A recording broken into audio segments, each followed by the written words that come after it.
네, 시청자 여러분 안녕하십니까? 이슈를 더 쉽게 풀어드리는 더 뉴스 시작합니다. 어제 발표한 2차 개각을 놓고서 여야의 신경전이 오늘도 이어지고 있습니다. 15일째 단식을 이어가고 있는 민주당 이재명 대표에게 국민의힘 김기현 대표가 처음으로 단식 중단을 요청했습니다. 더 정치 시간에 풀어드리겠습니다. 푸틴 대통령과 김정은 위원장이 5시간 반 동안이나 만나 회담도 하고 식사도 했지만 공동 성명 같은 발표는 따로 없었습니다. 다만 북한의 재래식 무기와 러시아의 위성 기술 거래 가능성이 높다는 분석인데요. 전문가와 함께 이번 회담의 의미와 전망까지 짚어봅니다. 먼저 오늘의 주요 뉴스부터 보시겠습니다. 북한 매체들은 김정은 위원장의 방북 초청을 러시아 푸틴 대통령이 흔쾌히 수락했다고 밝혔습니다. 또 다음 달 외무장관 회담을 열기로 하는 등 북러의 밀착 행보가 이어지고 있습니다. 철도 노조가 KTX 수서행 투입과 4조 2교대 도입 등을 요구하며 오늘부터 나흘간 한시적 파업에 돌입했습니다. 파업 기간 수도권 전철과 KTX 열차는 평소에 약 70% 수준으로 감축 운영됩니다. 화천대유 대주주 김만배 씨의 허위 인터뷰 의혹을 수사하고 있는 검찰이 뉴스타파와 JTBC를 압수수색했습니다. 해당 의혹을 보도한 기자들의 주거지도 강제 수사 대상에 포함됐습니다. 민주당 이재명 대표가 보름째 단식을 이어가자 국민의힘 김기현 대표가 내년도 살림을 챙겨야 하는 중요한 시기인 만큼 단식 중단을 요청했습니다. 하지만 이 대표의 단식이 당장 중단되긴 어려울 거란 관측이 나오고 있습니다. 주택 매매 가격이 상승 전환되면서 거래량이 늘었고 가계대출도 주택담보대출을 중심으로 증가폭이 확대된 것으로 나타났습니다. 다만 한국은행은 가계대출 연체율이 늘면서 취약 차주의 연체율도 빠르게 올랐다고 경고했습니다. 리비아 대홍수로 인한 사상자가 빠르게 늘어 사망자가 2만 명에 이를 거란 우려가 나오고 있습니다. 기후변화에 정치 분열이 겹치면서 이번 참사를 키웠다는 평가입니다. 네, 어제 푸틴 러시아 대통령과 김정은 북한 국무위원장 4년여 만에, 정확히 말하면 4년 5개월 만에 정상회담을 했는데요. 양측이 다음 달 북한에서 외무장관 회담도 열기로 했습니다. 우리 정부는 군사협력과 무기거래에 깊은 우려를 표했는데 김 위원장이 지금 하바롭스크 주로 이동하고 있는 것으로 확인됐습니다. 러시아 첨단 전투기 수호의 생산 공장이 있는 곳이라고 합니다. 취재기자 연결합니다. 조수연 기자. 네, 통일외교안보부입니다. 네, 북러 정상회담 결과가 러시아 측을 통해서 먼저 알려진 데 이어서 오늘 북한 매체들의 보도도 나왔죠? 네, 그렇습니다. 북한 매체들은 제국주의자들의 군사적 위협과 도발에 맞선 공동전선에서 북러 간 협동을 더욱 긴밀히 하고 강력히 연대하기로 했다고 밝혔습니다. 중대한 문제들을 허심탄회하게 토의했고 만족스러운 합의와 견해 일치를 보였다고 전했습니다. 그러면서 정상회담에서 이어진 연회에서 김 위원장이 푸틴 대통령에게 방북 초청 의사를 정중히 전했다고 했는데요. 푸틴 대통령이 이를 흔쾌히 수락하면서 북러 친선의 역사와 전통을 변함없이 이어갈 의지를 표명했다고 보도했습니다. 하지만 러시아 크렘린궁은 어젯밤 정상회담 직후 푸틴 대통령의 북한 답방 계획은 아직 없다고 밝힌 상태입니다. 다만 두 정상의 지시로 다음 달 세르게이 라브로프 외무장관과 최선희 외무상이 만날 예정이라며 가까운 시일 내에 북한에서 회담할 것이라고 밝혔습니다. 네, 그런데 푸틴 대통령이 정상회담 이후에 북한과의 군사기술 협력에 대해서 발언했다고요? 네, 정상회담 이후에 나온 언급이어서 주목이 되는데요. 푸틴 대통령은 자국 TV 채널과의 인터뷰에서 이번 회담에서 군사기술 협력 문제가 논의됐느냐는 질문을 받았습니다. 이에 푸틴 대통령은 먼저 일정한 제한이 있고 러시아가 모든 제한을 준수한다고 언급했습니다. 그러면서 현재의 규정 틀 내에서도 북러 군사기술 협력 가능성은 있으며 이에 대해 논의하고 있다고 밝혔습니다. 북한과의 군사적 협력은 어떻게 하든 안보리 대북제재 결의 위반이라는 게 우리 정부 입장인데요. 푸틴 대통령의 주장은 안보리 결의를 위반하지 않는 선에서 북한과의 군사기술 협력이 가능하다는 취지로 풀이됩니다. 어제 회담에서는 경제 문제와 군사기술 협력, 인도적 지원 등 다양한 의제가 다루어졌고 러북 정부 간 통상경제, 과학기술협력위원회 재개도 추진하기로 했습니다. 다만 크렘린궁은 북한군의 우크라이나 국경 파병 문제는 논의하지 않았다고 밝혔습니다. 또 우주 협력과 관련해서는 북한이 원하면 북한 우주 비행사를 훈련시켜서 우주로 보내는 방안을 논의했다고 덧붙였습니다. 김정은 위원장은 정상회담을 마친 뒤 하바롭스크주 산업도시 쪽으로 이동 중인 것으로 전해졌습니다. 회담이 열렸던 보스토치니 우주기지에서 동쪽으로 1000여 킬로미터 떨어져 있는데 오늘 오후 늦게 이곳에 도착한 뒤에 러시아 첨단 전투기 수호의 생산 공장을 방문할 것으로 관측됩니다. 이어 블라디보스토크로 가서 태평양 함대를 방문하고 모레쯤 세르게이 쇼이구 러시아 국방장관을 만날 가능성이 있는 것으로 알려졌습니다. 네, 북러 정상회담에 대한 우리 정부의 입장은 어떻습니까? 네, 오늘 오전 김영호 통일부 장관이 출입기자단 간담회를 열었는데요. 북러 군사협력과 무기 거래에 대해 깊이 우려하지 않을 수 없다고 밝혔습니다. 김 장관은 지난 7월 러시아 국방장관의 방북 이후 김정은 위원장의 연이은 군수공장 시찰, 또 이번 정상회담 수행원의 면면, 그리고 러시아의 북한 인공위성 개발 지원 시사를 종합적으로 볼 때 양측이 모종의 군사적 거래를 지속적으로 추진하고 있는 것으로 판단하고 있다고 말했습니다. 이어 러시아와 북한은 스스로 고립과 퇴보를 자초하는 불법무도한 행위를 중단하고 안보리 결의 등 국제규범을 준수할 것을 다시 한번 촉구한다고 강조했습니다. 우리 군 당국도 김정은의 러시아 방문 과정을 한미 정보 당국이 사전에 면밀히 파악하고 추적하고 있었다면서 후속 일정들도 예의주시하고 있다고 밝혔습니다. 북러 연합훈련 가능성에 대해서는 가능성을 염두에 두고 예의주시하겠다며 규모 등에 대해 더 지켜봐야 할 것 같다고 언급했습니다. 우리 군 당국은 또 현재까지 우크라이나에 대한 살상 무기를 지원하지 않겠다는 정부 방침에는 변화가 없다는 점을 재확인했습니다. 지금까지 통일외교안보부에서 YTN 조수연입니다. 김영호 통일부 장관은 김정은 북한 국무위원장의 딸 주애가 공개석상에 노출되고 있는 데 대해 북한의 핵미사일 개발에 대해 거세지는 국제적 비난을 피하려고 딸을 내세운 것으로 평가했습니다. 김 장관은 북한의 주애를 띄우는 의도에 대한 질문에 대해서 이같이 답했습니다. 이어서 주애 등 특정 인물 김정은 위원장의 후계자로 판단하는 것은 시기상조로 보인다면서 현재로서는 공개된 딸 외에 다른 자녀들의 존재에 대해선 공식 확인된 바가 없다고 덧붙였습니다. 미국 정부는 러시아가 북한의 위성 기술을 이전하면 유엔 안보리 결의 위반이라며 대가를 치를 것이라고 밝혔습니다. 또 푸틴이 우크라이나 민간인을 살해하는 것을 북한이 도와서는 안 된다고 경고했습니다. 워싱턴에서 권준기 특파원이 보도합니다. 백악관은 김정은과 푸틴 간 회담 결과를 매우 면밀히 들여다보고 있다고 밝혔습니다. 푸틴이 무고한 우크라이나인을 살해하는 걸 누구도 도와선 안 된다며 북한은 지금이라도 러시아에 무기를 제공하지 않겠다던 약속을 지킬 것을 촉구했습니다. 동시에 북한의 군사 역량을 강화하는 어떤 합의도 중대한 우려라며 거래가 이뤄질 경우 대가를 치를 거라고 경고했습니다. We obviously have concerns about any burgeoning defense relationship between North Korea and Russia. Any arrangement that would improve North Korea's military capabilities certainly would be of significant concern to us. 국무부는 김정은과 푸틴이 인공위성 등 군사 협력을 시사한 데 대해 북한 무기 개발에 보탬이 되는 건 문제가 된다고 지적했습니다.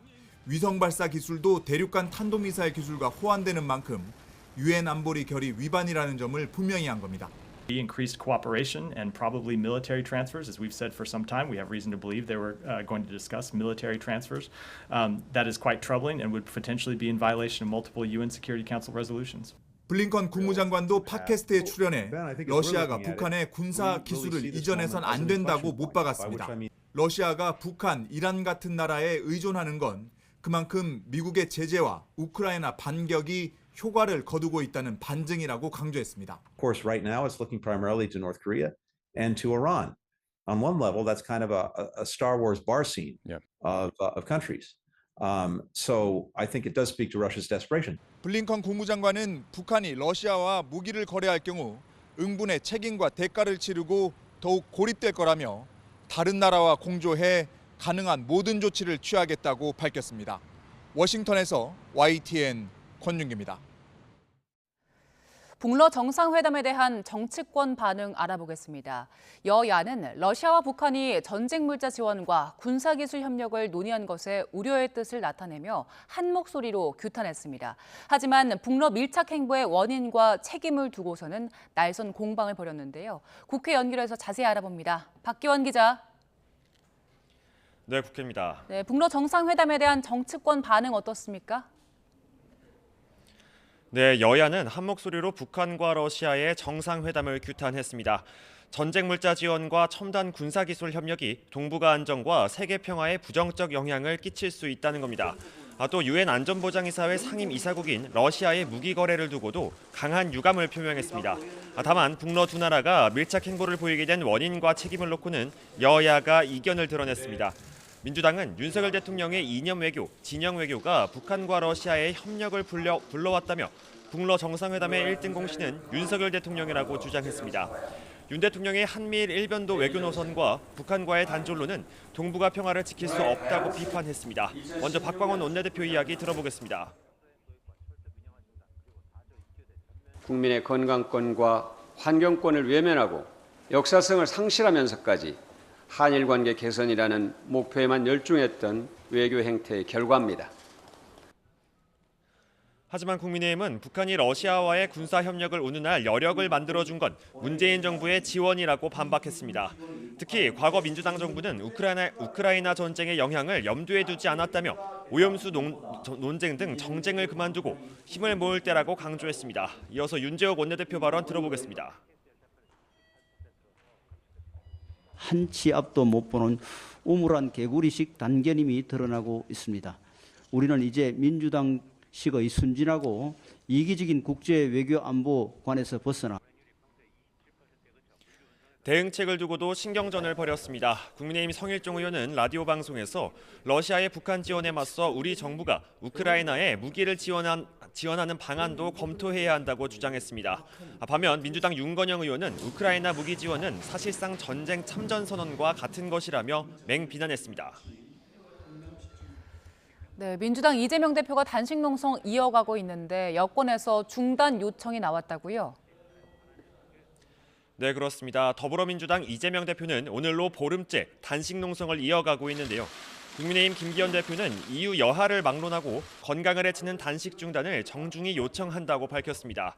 이어 거대 의석을 가진 제1야당 대표가 정부의 국정 운영을 점검하고 내년도 살림을 챙겨야 하는 중차대한 정기국회 시기에 단식을 계속하는 것은 바람직하지 않다고 말했습니다.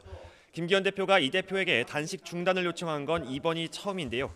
다만 직접 이 대표를 찾아가 단식을 만료할 계획은 아직 없는 것으로 파악됐습니다. 이 대표는 공개회의나 의원총회에도 참석하지 못할 정도로 건강이 나빠진 상태인데요. 오늘 오전 민주당 의원들은 의원총회에서 이 대표의 단식 중단을 요청하기로 뜻을 모으고 이를 직접 전달했지만 이 대표는 여기에 대답을 하기도 어려울 정도로 쇠약해진 모습이었습니다. 다만 이 대표 측은 단식 중단은 이 대표의 결단에 달려 있는데 당장은 중단하지 않으리라고 보고 있습니다. 어제 단행된 추가 개각을 놓고 공방이 이어지고 있다고요? 네, 그렇습니다. 3명의 장관 후보자들을 둘러싼 여야 신경전이 더 거세지고 있습니다. 특히 국방부 장관 후보로 지명된 국민의힘 신원식 의원이 한 보수단체 집회에서 문재인 전 대통령을 겨냥한 거친 표현과 12.12 쿠데타에 대한 옹호성 언급 등이 정쟁의 중심에 섰습니다. 민주당 박광원 원내대표는 이미 역사적 평가와 헌법적 판단이 내려진 사실조차 부정하는 위험한 역사관을 갖고 있다며 인사를 철회하는 것이 옳다고 주장했습니다. 반면 국민의힘 윤재옥 원내대표는 전문성과 경륜을 동시에 갖춘 인물들을 장관에 배치해왔다며 이번에도 안정적인 인사 조치라고 평가했습니다. 특히 민주당이 지역적 논란을 부각해 후보자의 경력을 통째로 무시하는 건 객관적 비판과 거리가 멀다고 반박했습니다. 유인촌 문화체육관광부 장관 후보자에 대해선 과거 이명박 정권 시절 막말 논란과 문화예술계 블랙리스트 의혹이, 김행 여성가족부 장관 후보자는 김건희 여사와의 친분 논란 등이 도마 위에 올랐습니다. 민주당은 인사청문회에서 송곳 검증을 예고했는데 여당은 이에 맞서 적극 엄호에 나설 것으로 보입니다. 지금까지 국회에서 YTN 박견입니다. 화천대유 대주주 김만배 씨의 허위 인터뷰 의혹을 수사하는 검찰이 관련 보도를 한 뉴스타파와 JTBC를 압수수색하고 있습니다. 해당 내용을 취재한 기자들도 강제 수사 대상에 포함됐습니다. 현장에 나가 있는 취재기자 연결합니다. 김혜린 기자. 네, 서울 중구 뉴스타파 사무실 앞에 나와 있습니다. 네, 검찰이 언론사 강제 수사에 나섰는데 현장 상황 어떻습니까? 네, 서울중앙지검 특별수사팀은 오늘 오전 8시 50분쯤 서울 중구에 있는 이곳 뉴스타파 사무실 앞에 검사와 수사관을 보내 압수수색 절차를 시작했습니다. 뉴스타파 측은 언론 자유 수호 등이 적힌 피켓을 들고 구호를 외치며 검찰과 2시간 넘게 대치를 벌였는데요. 결국 오전 11시 10분쯤 검찰이 뉴스타파 사무실에 진입하면서 압수수색이 본격화했습니다.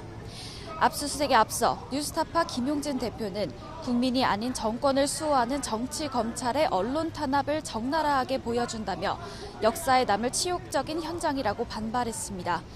검찰은 뉴스타파와 함께 서울 마포구 JTBC 사옥에도 수사팀을 파견해 압수수색을 벌이고 있습니다. 오늘 압수수색 대상에는 뉴스타파 한모 기자와 봉지욱 전 JTBC 기자의 자택 등도 포함됐습니다. 검찰은 뉴스타파와 JTBC의 부산저축은행 수사 무마 의혹 보도와 관련해 보도 경위와 공모 관계 등을 파악하기 위해 관련 자료 확보에 나선 것으로 파악됐습니다. 공교롭게도 압수수색이 진행된 오늘은 뉴스타파가 검찰 특수활동비 검증 결과를 발표하겠다고 예고한 날입니다. 압수수색이 진행되는 가운데 뉴스타파는 검찰이 특수활동비를 부정하게 사용하고 있다며 기자회견을 진행했습니다. 네, 오늘 검찰이 압수수색에 나선 배경 자세하게 짚어주시지요. 네, 뉴스타파 한모 기자와 봉지욱 전 JTBC 기자가 받는 혐의는 명예훼손입니다. 대선 직전 허위 사실을 보도해 여론을 조작하고 윤석열 대통령의 명예를 훼손했다는 게 검찰 판단입니다. 앞서 뉴스타파는 대선을 사흘 앞둔 지난해 3월 6일 김만배 씨의 녹음 파일을 보도했습니다. 이 파일은 2011년 부산저축은행 수사 당시 대검 중수 이과장이었던 윤석열 대통령이 대장동 대출 브로커 조우영 씨 수사를 무마시켜줬다는 취지로 말하는 내용이 담겼습니다. 검찰은 김만배 씨가 재작년 9월 15일 뉴스타파 전문위원이던 신학림 전 언론노조 위원장과 이런 내용의 허위 인터뷰를 하고 그 대가로 신 전 위원장에게 뒷돈 1억 6,500만 원을 줬다고 보고 있습니다. 이와 관련해 김 씨와 신 전 위원장은 명예훼손뿐만 아니라 배임 수증제 그리고 또 청탁금지법 위반 혐의로 입건돼 수사받고 있습니다. JTBC는 이보다 앞선 지난해 2월 윤 대통령의 수사 무마 의혹을 제기하는 내용을 남욱 변호사의 수사 자료를 인용해 보도했습니다. 하지만 보도 과정에서 수사 무마는 없었다며 의혹을 부인한 조우영 씨 진술을 고의로 누락했다는 게 검찰 시각입니다. 검찰은 오늘 뉴스타파와 JTBC 압수수색을 통해 확보한 압수물을 분석하고 또 한모 기자와 봉지욱 기자 등도 조만간 피의자 신문으로 불러 조사할 방침입니다. 지금까지 서울 중구 뉴스타파 사무실 앞에서 YTN 김혜린입니다. 철도 노조가 나흘간의 총파업을 알리는 출정식을 열고 KTX 수서행 도입과 공공철도 확대를 요구했습니다. 이번 파업으로 수도권 전철과 KTX 열차편이 줄어들고 화물열차도 운행이 대폭 감소해서 물류 차질이 빚어질 걸로 우려됩니다. 노조는 사측과 합의가 되지 않을 경우 추석 연휴까지도 파업을 이어가겠다는 입장인데요. 취재기자 연결해서 자세한 상황 알아봅니다. 이동우 기자. 네, 경제부입니다. 네, 철도노조에서 오늘 오전부터 총파업에 들어갔는데 12시쯤에 출정식이 진행된 거죠? 네, 그렇습니다. 철도노조가 낮 12시쯤 출정식을 통해 나흘간의 총파업을 강행하겠다고 밝혔습니다. 철도노조 조합원 추산 5천여 명이 모여서 KTX 수서행 도입과 철도 민영화 중단, 그리고 4조 2교대 전면 시행 등을 요구했는데요. 앞서 오늘 오전 9시부터 이미 시작된 총파업으로 수도권 전철과 KTX 등 열차편은 단축 운행되고 있습니다. 시민들의 교통 불편이 우려되는 가운데 철도노조가 총파업에 들어간 건 지난 2019년 11월 이후 4년 만인데요. 이번 파업으로 수도권 전철은 평소에 75% 수준으로 운행이 줄어들고 KTX 열차편은 68%로 더 감축됩니다. 새마을호와 무궁화호도 각각 58%와 63% 수준으로 단축 운행됩니다. 열차 이용객의 목소리 직접 들어보시겠습니다. I knew it from yesterday, and my friend texted me that she saw the news on the neighbor news. Yeah, so I knew the instruction. And it's not canceled yet, but they are not sure if it will be canceled.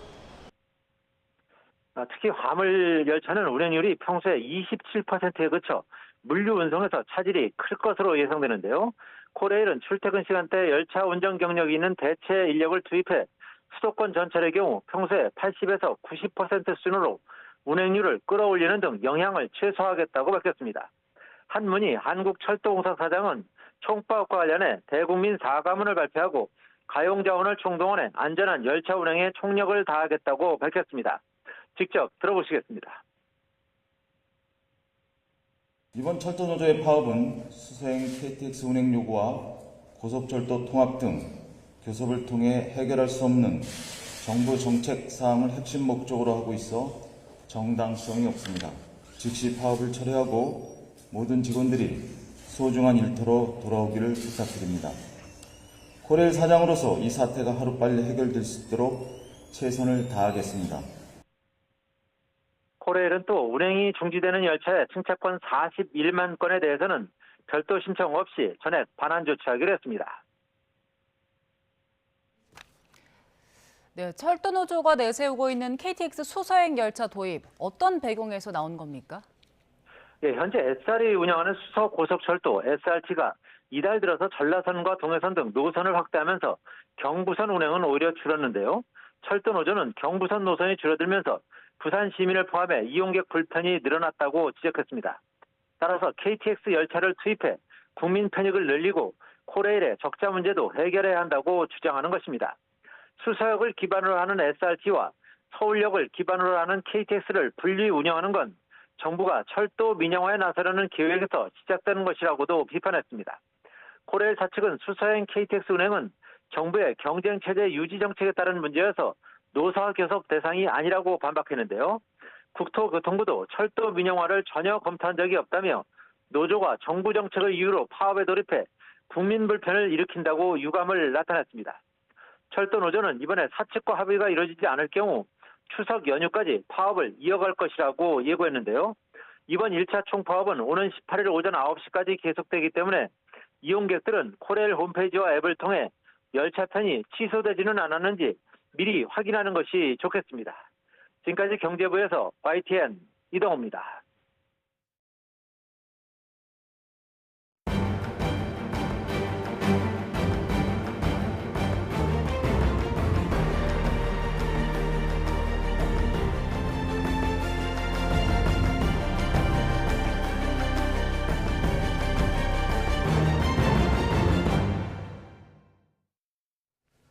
네, 4년 5개월 만에 다시 만난 러시아 푸틴 대통령과 북한 김정은 위원장. 어제 5시간 반 동안 정상회담도 하고 만찬도 했죠. 우위를 과시했습니다. 전문가들은 여기에서 공동 성명은 나오지 않았지만 양측이 위성 기술과 무기 공급 관련 합의를 했을 걸로 보고 있습니다. 관련해서 홍민 통일연구원 선임연구위원과 분석해 보겠습니다. 어서 오세요. 네, 안녕하세요. 네, 어제 이 시간 저희가 생방송 화면이 계속 들어와서 속보로 전해드렸거든요. 네. 그걸 보니까 푸틴 대통령이 30분 먼저 나와 있었다라고 하더라고요. 푸틴 대통령이 절박한 겁니까? 예, 이제 그만큼 이제 러시아의 절박성도 있고 예. 또 북한이 갖고 있는 전략적 어떤 입지가 상당히 중요하다라고 판단하고 있는 것도 있고 네. 또 하나는 이제 이게 전 세계가 지금 주목을 하고 있잖아요. 그러니까 어쨌든 이 주목 효과를 누릴 때 네. 최대한 어떻든 정중하게 성의를 표시하는 모습을 보여주고 싶다. 그래서 이제 북러 간에 굉장히 긴밀하다라는 것을 과시하고 싶은 아마 욕구가 상당히 있을 것이고 또 하나는 장소도 굉장히 이례적으로 그러니까요. 우주기지를 선택했기 때문에 자기의 최대 업적으로 보여지는 이 우주기지를 잘 배경화해서 이제 연출하고 싶은 아마 욕구가 상당히 크지 않았을까. 다목적 포석이네요. 네, 장소 말씀해 주셨어요. 어제 보스토치는 우주기지에서 만났는데 두 정상의 인사말 들어보면 왜 여기서 만났는지 그 선정 배경을 알 수 있을 것 같습니다. 저희가 두 사람의 이야기를 좀 듣고 이야기 나눠보겠습니다. Мы гордимся тем, как развивается эта отрасль у нас, и это наш новый объект. И вам, и вашим коллегам. Нам, конечно, нужно поговорить по вопросам экономического взаимодействия, по вопросам гуманитарного характера. 우리는 시종일관 러시아 정부 그 당시께서 취하시는 모든 조치에 전적인 무조건적인 지지를 표명해왔고 반저사주 전선에서 언제나 러시아와 함께 있을 것임을. 네. 원래는 우주기지가 아니라 블라디보스톡에서 만날 것이다. 처음에는 그렇게 예상을 했는데 예상 외로 우주기지에서 만났어요. 어떤 의미가 있을까요? 정상회담 장소는 굉장히 파격적이죠. 전례를 좀 찾아보기가 어려운데 일단 두 가지 목적이 있을 것 같아요. 푸틴 대통령의 국내 정치적 또는 국외적인 메시지 차원의 부분이 하나가 있고 또 하나는 이제 북한을 잘 활용한다라는 차원이 있을 것 같아요. 그러니까 하나는 뭐냐면 푸틴 대통령이 이 러시아의 건재함, 그 러시아의 우주 강국으로서의 옛 영화 이것을 다시 한번 회복하겠다라는 욕구가 굉장히 강하고 의욕적으로 이 기지를 만들었거든요. 그리고 아직 완공은 안 됐지만 거의 이제 완공 단계에 들어가 있는데 이 기지 자체가 갖고 있는 러시아 우주 강국의 어떤 부활 이것을 이제 알려주고 싶은 것이고 그렇군요. 김정은 위원장이 첫 외국 정상 방문입니다. 그러니까 이제 굉장히 그것을 잘 활용하려고 이제 했던 부분이 있는 것 같고. 그래서 아무리 대러시아 제재를 하고 아무리 러시아가 지금 우크라이나 전쟁에서 고전을 하고 있지만 건재하다라는 것을 상당히 알리는 부분이 있고요. 또 하나는 김정은 위원장이 우주 산업 특히 이제 정찰위성부터 시작을 해서 우주 산업을 적극적으로 육성하겠다는 계획을 올해 밝힌 바가 있습니다. 그렇기 때문에 이 북한의 관심사를 잘 어떻게 보면 미끼처럼 잘 활용하는 부분이 있는 거죠. 그래서 성호 관심사를 하나 접점을 이 장소로서 이제 만들어내는 부분. 그래서 적극적으로 아마 북한을 전략적 일치로 묶어내겠다, 결속하겠다. 이런 의도가 장소에 배어 있다고 봐야겠죠. 보통 이런 장소 선정은 둘이서 협의를 해서 정합니까? 아니면 이렇게 제안을 한 것 같습니까? 아무래도 이제 푸틴 대통령이 초청한 것으로 이제 북한에서 보도를 했기 때문에 아마 초청한 러시아 쪽에서 어떻게 하면은 좀 더 이 주목 효과를 최대로 끌어올릴 수 있을지 아마 고민을 상당히 했을 것일 것 같고 또 하나는 이제 최근 이제 ICC 국제형사재판소에서 체포영장이 지금 발부돼 있습니다. 푸틴 대통령에 대해서. 그렇습니까? 네, 그래서 국외를 좀 나가면 사실상 체포할 수 있는 그런 상황이 되기 때문에 국내적으로 보안이 좀 잘 돼 있고 신변보호가 잘 될 수 있는 곳이 아마 잘 폐쇄된 이런 우주기지였을 가능성이 있다고 봅니다. 그렇군요. 지금 뭐 화면 잠깐 나오고 있는데 김정은 위원장 우주기지를 시찰하면서 직접 여러 질문을 했다고 합니다. 한번 듣고 오겠습니다.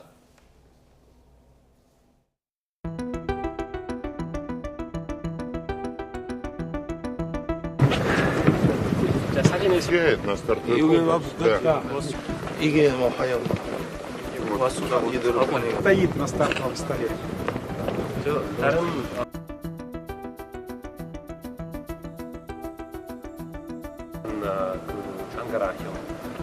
저기도 있고 보조 비행체까지 포함해서 8m네.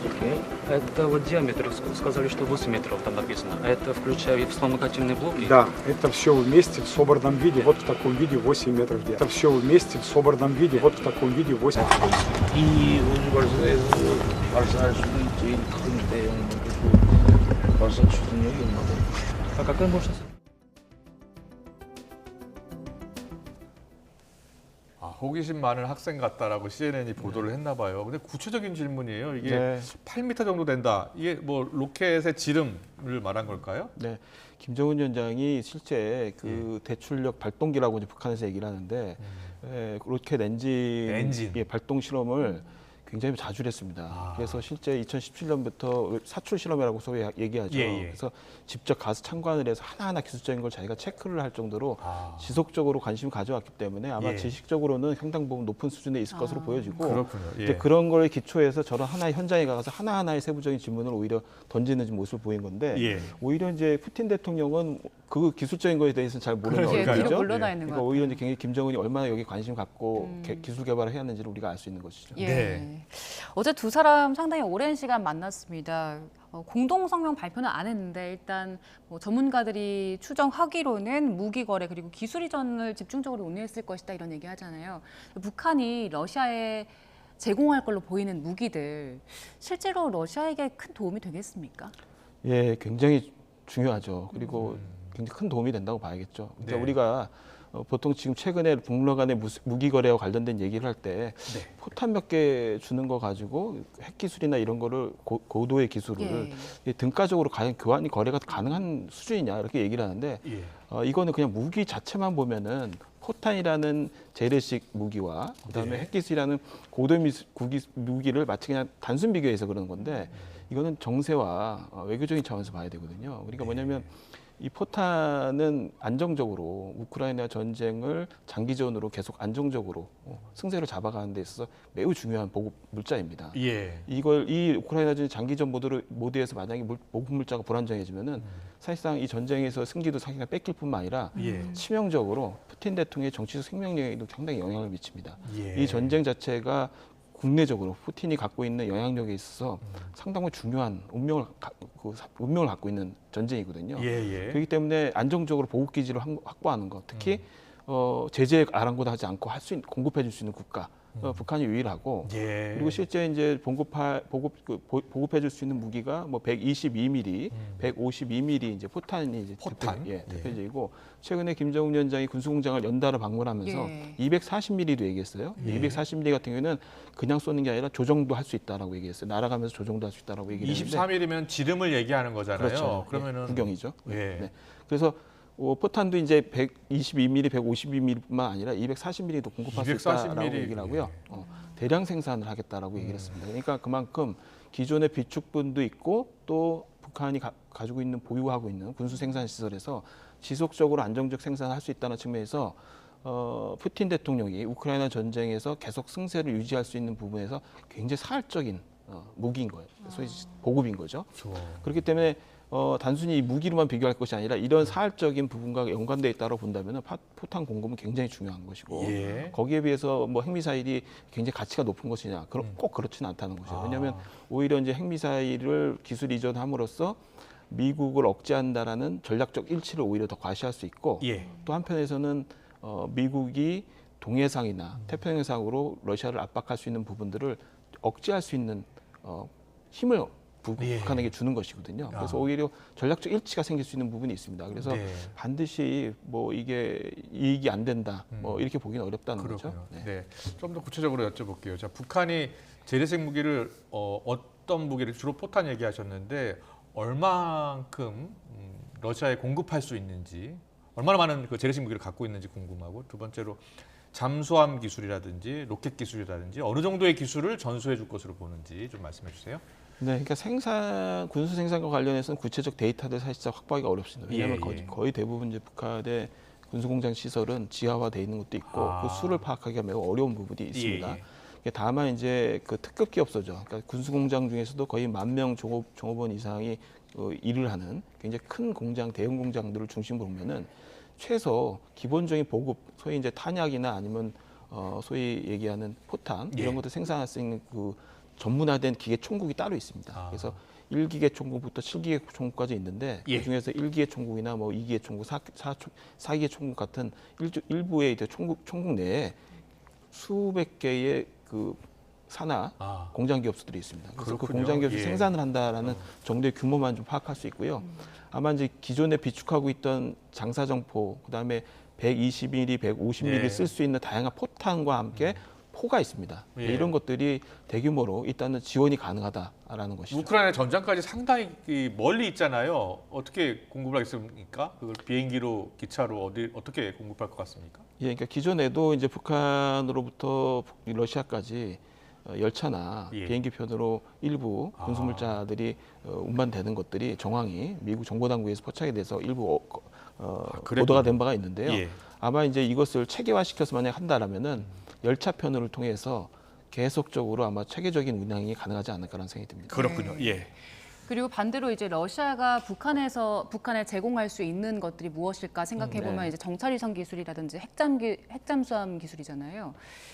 이게 단계적으로 이루어질 것이다 이런 전망들 나오는데 첫 번째 단계로 이전할 수 있는 수준은 어느 정도일까요? 네, 그러니까 우선 가장 시급한 거는 최근에 한미일이 굉장히 이제 대북 태세를 강화하고 있죠. 억제를 강화하고 있고 사실 이것 때문에 중국도 불편해하고 러시아도 굉장히 불편해하고 있습니다. 왜냐하면 사실 이게 북한을 명분으로 하고 있지만 러시아를 상대로 한 또는 중국을 상대로 한 억제 효과도 있기 때문에 상당히 불편해하고 있죠. 그렇기 때문에 러시아 입장에서는 태평양상으로 나갈 수 있는 통로를 확보하는 거, 지속적으로 확보하는 거, 동해상으로 한미일이 전력이 상승하는 부분들을 차단하는 부분들. 이 두 가지 효과를 노릴 수 있는 부분은 당장 북러 간의 해상연합훈련이나 공중연합훈련을 하는 것입니다. 그렇군요. 창안을 해서 하는 겁니다. 예. 그래서 상징적으로 그런 차단 효과를 노리는 부분이 있고 또 하나는 북한이 공중 전력하고 해군 전력이 아주 약합니다. 네. 그러니까 한미일에 비해서 특히 한미에 비해서는 굉장히 치명적으로 약하기 때문에 이 부분들을 당장 보완해 주려면 전투기가 들어가야 되는데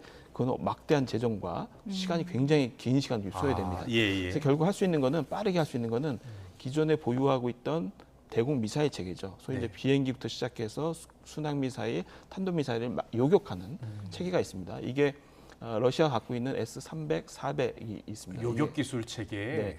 네. 쉽게 얘기하면 우리의 패트리어트 미사일과 사드가 합쳐진 그런 개념의 요격 체계가 있는데 이거를 일부 북한이 중국제를 모방해가지고 도입한 게 있습니다. 번개 5호, 6호, 7호라는 게 있습니다. 근데 이게 워낙 이제 모방하다 보니까 질이 좀 조잡할 수 있거든요. 이런 부분들을 러시아가 본격적으로 자국의 원천 기술을 가지고 사실 보완을 해줄 수가 있죠. 그렇게 되면은 우리 보통 이제 사드 기지가 상주에 있으면은 그 레이더망이 중국 산둥반도까지 다 커버를 하잖아요. 마찬가지로 그 번개 5호, 6호, 7호 같은 경우도 레이더를 제대로 장착하게 되면은 그 일본 열도까지 커버하는 상당히 레이더망을 가질 수 있습니다. 그러니까 그렇군요. 러시아 입장에서도 굉장히 득이 되죠. 그래서 이런 미사일 방어망과 관련된 아마 협력이 1차적으로 가장 먼저 이루어질 가능성이 있다. 예, 그 2차적으로, 3차적으로 조금씩 기술을 전수해 줄 가능성이 있다는 말씀이신데 중국이요 관련한 보도를 거의 하지 않고 있다고 합니다. 중국은 어떤 생각 갖고 있는 거예요? 딜레마에 빠져 있다라고 이제 보시는 게 맞을 것 같습니다. 이제 기존에 과연 이제 북러가 이렇게 밀착하는 모습을 의도적으로 굉장히 과시하려고 하는 것 속에는 중국을 견인하기 위한 목적도 상당 부분 있다고 보여집니다. 그 말은 뭐냐면 중국이 러시아에 대한 지원을 상당히 소극적으로 했죠. 사실 거의 군수무차 지원을 거의 안 했다고 봐야 됩니다. 그리고 선언적으로 사실 안 하겠다고도 발표를 했었고 그리고 북한에 대해서도 북한 때문에 계속 한미일이 자신을 압박한다고 보기 때문에 비공식적으로 계속적으로 거기는 압박을 한번 가했을 가능성이 높습니다. 북한에 대해서. 그래서 북한이나 러시아는 굉장히 서운하죠. 그렇기 때문에 어떻든 미국과 어떻든 대응할 수 있는 공동의 전선을 같이 펼쳐야 되는데 중국이 거기에 같이 동조를 안 해주고 있는 거죠. 그래서 오히려 이제 북러가 이번에 아주 적극적으로 이렇게 밀착하는 모습을 보임으로써 중국을 압박하는 효과가 상당히 거둬지는 부분이 있고요. 물론 이제 미국에 대한 것도 있지만 중국용도 있다는 거죠. 그렇군요. 중국은 또 한편에서는 미중 전략 경쟁이 격화되고 있긴 하지만 최소한 조정할 수 있는 것은 최소한 조정을 하면서 관리를 하고 싶은 거죠. 그래서 최근에 미국의 상무장관, 재무장관들이 연달아 방문을 하면서 그랬었잖아요. 여러 가지 분야에서 이제 조정을 하려고 하는 시도들이 있습니다. 그래서 중국은 가급적이면 중국과 북한과 러시아가 너무 지나치게 밀착하는 모습을 보여서 미국을 자극하는 것을 조금은 신중하게 하려고 하죠. 그런 부분에서 아마 이번에 북러가 지나치게 밀착하는 모습 또 이게 자칫 대북 제재를 과연 무력화하는 방식으로 간다라고 이제 국제사회가 이해할 경우 중국 같은 경우 굉장히 부담스럽죠. 그렇기 때문에 신중할 수밖에 없고 그 향후에 이제 중국이 어떤 태도를 취하느냐에 따라서 이게 더 첨예화된 신냉전 구도로 각이 만들어지느냐 아니면 조금은 중국이 그 중간에서 완충이나 아니면 다른 역할을 하느냐. 그 완충과 관련해서 여쭤보고 싶은 게 아무래도 마지막 질문이 될 것 같은데요. 지금 우리나라 같은 경우에는 한중일 정상회담 다시 추진하고 있잖아요. 한중일 회담. 그런데 시진핑 주석이 우리나라에 온 지 오래됐잖아요. 시진핑 주석의 방한 가능성까지 이야기하는 분이 있던데요. 어떻게 전망하세요? 사실 속단하기는 어려운데 여건이 무르익어야 된다는 게 이제 가장 정확한 답일 것 같습니다. 그 말은 지금까지 한미일 협력에 상당히 우리가 이제 집중을 하다 보니까 중국이 가져야 될 이해의 문제에 있어서는 상당히 우리가 배려를 얼마나 했는지에 대한 여러 가지 생각을 좀 해봐야 되는 부분이 있죠. 그래서 단순히 이제 우리가 특정 사안에 대해서 필요하다고 해서 이게 만들어지는 어떤 조건이 아니라 다방면에 걸쳐서 중국의 이해도 어느 정도 반영된 여러 가지 상황들이 조성이 돼야지 아마 중국도 전격적으로 받을 가능성이 있는데 지금 중국이 회담을 했을 때 주고 받을 수 있는 것들이 뭐가 있을까? 사실 그닥 많지 않거든요. 지금 당장은. 그렇기 때문에 좀 더 상황 여건을 개선하기 위한 여러 노력들이 좀 필요하고 북러가 이제 사실 이후에 이제 하반기에 중국 시진핑 주석과 그다음에 푸틴 대통령이 만나기로 예정돼 있거든요. 만나는 것도 봐야 되고 내년 대선 국면이 어떻게 흘러가는 것도 미국 대선이요. 어떻게 흘러가는 것도 중국은 아마 관망을 하고 움직일 가능성이 있다고 보여집니다. 네, 알겠습니다. 한반도 정세가 급변하고 있는 상황인데요. 분석을 해봤습니다. 홍민 통일연구원 선임 연구위원과 함께했습니다. 잘 들었습니다. 고맙습니다.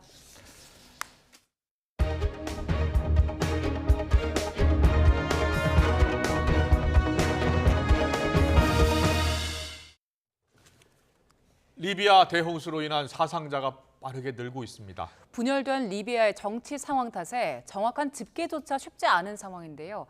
사망자가 2만 명에 이를 거란 예측도 나왔습니다. 기정훈 기자의 보도입니다. 리비아 동부의 항구 도시 데르나의 위성 사진입니다. 위 사진은 약 2달 전, 아래가 이번 홍수가 휩쓴 뒤입니다. 길이 사라지고 건물이 무너지고 깔끔하던 항구는 온통 붉은 흙으로 뒤덮였습니다. 중부의 알 밀리타니아 지역은 아직도 절반 이상 물에 잠긴 모습이 드론에 잡혔습니다. 내려와서 보면 더 처참합니다. 무너진 건물들과 뒤집힌 채 처박힌 차량들이 대홍수의 위력을 보여주고 있습니다. وبعدين سمعنا الانفجار دخل على منطقة البلاد الناس طبعا راقدة الأغلبية كانت نايمة فهمت ما فيش حد كان مستعد لكن الله غالب شيء صار نبيدي بالنسبة لي أنا على 계속해서 발견되는 시신들이 쌓이며 마을 전체가 시체 안치소로 변한 듯합니다. عدد الوفيات اللي حاليا في القسم هذا بالذات 1700 وفاة إلى الآن كيف تم حصرهم؟ نحصر فيهم موجودين قاعدين في الممرات صوروه. 피해가 집중됐던 데르나의 시장은 사망자가 18,000명에서 2만 명까지 이를 수 있다고 추정했습니다. 이런 가운데 댐을 무너뜨린 열대성 폭풍이 기후변화 때문이라는 주장이 나왔습니다. Storm Daniel is yet another lethal reminder of the catastrophic impact that the changing climate can have on our world. 인재라는 지적도 설득력을 높이고 있습니다. 지난해 이미 보고서 등에서 홍수에 대비해 댐을 보수해야 한다는 경고가 나왔는데 분열된 정치 상황 탓에 손 놓고 있다가 재앙을 키웠다는 겁니다. 이집트와 튀니지 등이 구조대를 파견하고 영국과 프랑스, 독일 등이 구호 자금과 물품을 보내는 등 국제사회의 지원이 이어지고 있지만 불안한 리비아의 정치 상황이 구조 활동마저 힘들게 하고 있다는 지적이 나오고 있습니다. YTN 기정훈입니다. 지난 일주일 뉴욕 상업거래소의 브렌트유 가격 그래프입니다. 지난 12일에 장중 배럴당 92.38달러까지 뛰었는데요. 10개월 만에 최고치입니다. 왜 이렇게 오르는 걸까요? 최근의 급등세는 리비아의 홍수 피해와 관련이 있습니다. 사망자가 2만 명에 달할 거란 우려가 나오는 상황인데 이 여파로 주요 석유 수출항 4곳도 폐쇄됐습니다. 리비아는 하루 평균 100만 배럴의 원유를 생산하는 국가인데 매일 이만큼씩 공급이 줄어들고 있는 셈인 거지요. 앞서 사우디와 러시아가 감산 방침을 내놓을 때만 해도 배럴당 90달러 안팎 정도를 유지할 거다 이런 분석이 나왔는데요. 리비아 사태, 또 경제 상황이 점차 나아지고 있는 유럽과 중국에서 석유 수요가 늘어날 전망이어서 100달러까지 치솟는 게 아니냐 이런 전망도 힘을 얻고 있습니다. 우리 경제도 고유가파고를 넘기 힘들어하는 모습입니다. 휘발유값 추이를 보여주는 그래프인데요. 지난해 6월 2,000원을 넘긴 뒤 하락하다가 1년 만에 다시 급등하고 있습니다. 오늘 서울 주유소 평균 휘발유 값은 리터당 1,850원에 육박합니다. 문제는 기름값뿐만 아니라 모든 생활 물가가 다 오를 거란 건데요. 연말까지 이런 상황이 계속될 수 있다는 예상이 지배적이어서 당분간 서민들의 시름은 더 깊어질 걸로 보입니다. 전문가의 분석 들어보겠습니다. 한두 달 정도 시차를 두고 품목에 따라 조금 다릅니다. 네. 이 영향을 미치기 때문에 정부는 10월 이후에는 소비자 물가 상승률 8, 9월에는 3%지만 10월 이후에는 한 2%대로 안정될 것이다라고 얘기를 하고 있는데 불안 요인이 너무 많아졌어요. 네. 일단 국제유가 불안 요인도 이제 우리가 통제할 수 없는 바뀐 데다가 정부가 2개월 연장했던 유류세 인하 조치 10월 말에 끝나요. 이게 지금 세수 부족 때문에 이게 당장 끝내야 되는데 추가 연장해야 돼요.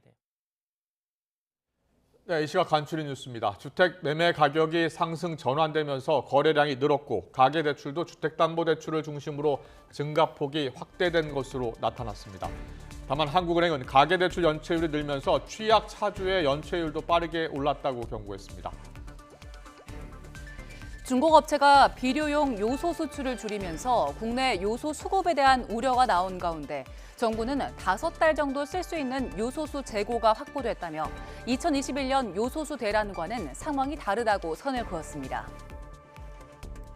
오늘 오전 10시쯤 경기 의정부시의 한 유치원 지하 1층 강당 환풍구에서 연기가 발생해 수업 중이던 유치원생과 선생님 등 100여 명이 대피하는 소동이 빚어졌습니다. 경북 구미경찰서는 음주 전과가 여러 건 있는데도 또 술을 마시고 무면허 상태로 운전한 혐의로 40대 A씨를 구속하고 화물차를 압수했습니다. 도심에서 오토바이를 타고 위험하게 운전하고 순찰차를 향해 폭죽을 쏜 혐의 등을 받고 있는 10대 중고생 등 13명이 검찰에 넘겨졌습니다. 오늘 오전 10시쯤 경남 사천시 축동면 축동나들목 인근 도로를 달리던 차량이 전봇대를 들이받아 80대 남성이 다쳤고 한국전력이 부러진 전봇대 복구에 나섰습니다. 코로나19 감염병 등급이 하향된 뒤 처음 발표된 표본 감시 통계에서 일주일간 신규 확진자 수가 13,000명 가까이 집계됐습니다. 김영호 통일부 장관이 북한 인권 문제와 관련해 문재인 정부가 남북관계 개선에 치중한 나머지 북한 인권 문제에는 침묵했다고 지적하면서 이제는 우리가 앞장서서 북한 인권 개선을 선도해 나가야 한다고 말했습니다. 더불어민주당은 개식용 종식을 위한 특별법을 제정하고 개식용 금지 입법을 추진해서 21대 국회에서 개식용 문제를 반드시 해결하겠다고 했습니다. 한국노총은 정부가 사용자 편만 드는 사용자 소원 수리부라고 비판하며 150만 조합원과 함께 노동 탄압에 맞서겠다며 이번 달 말부터 투쟁 돌입을 선언했습니다. 서울 등 중서부 지방은 맑은 하늘이 드러난 가운데 다소 후텁지근합니다. 비가 소강 상태를 보이며 현재 서울 기온 27도 가까이 올랐는데요. 하지만 내일부터는 다시 전국에 비가 내리며 서울 낮 기온이 25도 안팎에 머물겠습니다. 기온 변화가 무척 들쑥날쑥한 요즘입니다. 감기 등 호흡기 질환에 걸리지 않도록 건강관리 잘해주시기 바랍니다. 현재 레이더 화면부터 살펴보도록 하겠습니다. 영동과 남부지방을 중심으로 산발적인 비가 내리고 있습니다. 오늘 낮 동안에는 이들 지역을 중심으로 비가 이어지다가 밤 사이에는 다시 전국으로 비가 확대할 전망입니다. 모레까지 영동에 최고 120mm 이상, 호남 해안에 100mm 이상의 많은 비가 내리겠고요. 충청과 영남에 80mm 이상, 서울 등 그 밖의 지역에도 최고 60mm의 비가 예상됩니다. 내일 아침 기온은 오늘보다 또 예년보다 높게 출발하겠습니다. 서울 22도, 광주와 대전 21도가 예상됩니다. 하지만 내일 낮 기온은 전국에 비가 내리며 크게 오르지 못하겠습니다. 서울 25도, 청주 26도, 대구 27도로 선선하겠습니다. 이번 비는 휴일까지 오락가락 이어지겠고요. 비가 그친 뒤 다음 주 중반부터는 서울 아침 기온이 17도 안팎까지 떨어지며 쌀쌀한 가을 날씨가 찾아올 전망입니다. 오늘 밤 사이에는 호남 해안에, 내일은 영동 지방에 시간당 20에서 40mm 안팎의 강한 비가 집중되겠습니다. 또 곳에 따라 벼락과 돌풍도 동반될 것으로 보이니까요. 썰물 관리와 안전사고에 각별히 유의하시기 바랍니다. 지금까지 YTN 원희다입니다. 네, 어제 발표한 2차 개각을 놓고서 여야 신경전 오늘도 계속 이어지고 있습니다. 15일째 단식을 이어가고 있는 민주당 이재명 대표에게 국민의힘 김기현 대표가 처음으로 단식 중단을 요청했습니다. 잠시 뒤 더 정치 시간에 풀어드리겠습니다.